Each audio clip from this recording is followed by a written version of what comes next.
La première phase du projet d'alphabétisation initié par l'Union des sociétés civiles du Denguélé à l'endroit des populations de la région du Kabadougou a démarré ce 24 juillet à Odiéné.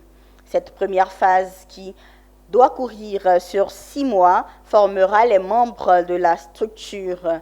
Reportage Touré Labas.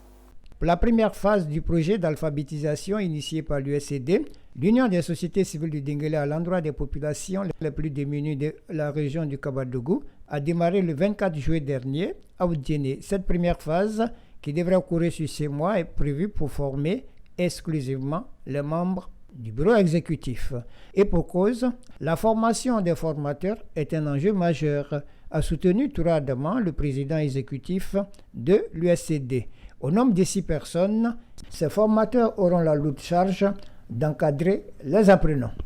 Président de la coordination nationale des gares routières de Côte d'Ivoire, à ce titre, Touradement a pu, grâce donc à ce projet d'alphabétisation appuyé par l'UNESCO, de sortir 253 chauffeurs de baga de l'ignorance.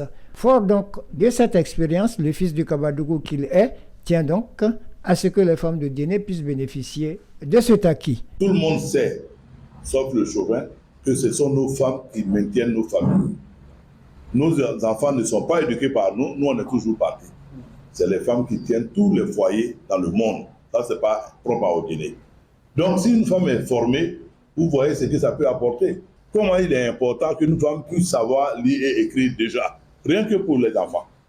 Mais la vraie liberté d'un être humain commence par le fait de pouvoir lire son propre message. Sinon, tu n'es pas libre.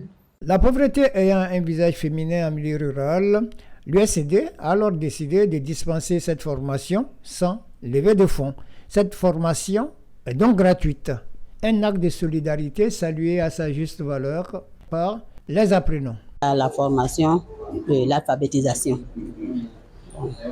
Et cette formation, vraiment, ça nous rapporte beaucoup. Surtout nous les femmes, nous sommes très fiers d'être là aujourd'hui pour cette formation. Je suis venue apprendre l'alphabétisation parce que je ne sais pas lire ni à écrire.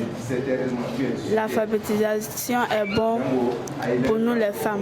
Conscient du fait que l'analphabétisme est un frein à l'épanouissement de l'être humain, le gouvernement ivoirien a alors décidé de prendre l'alphabétisation à bras le corps. Fait remarquer ici le secrétaire général de préfecture avant de rassurer que l'administration centrale jouera pleinement sa partition. C'est le développement de la personne humaine simplement. Et si vous êtes développé sur ce plan-là, c'est fini. La deuxième phase du projet, qui devrait s'étendre sur une vingtaine de villages, devrait probablement démarrer au mois de septembre prochain.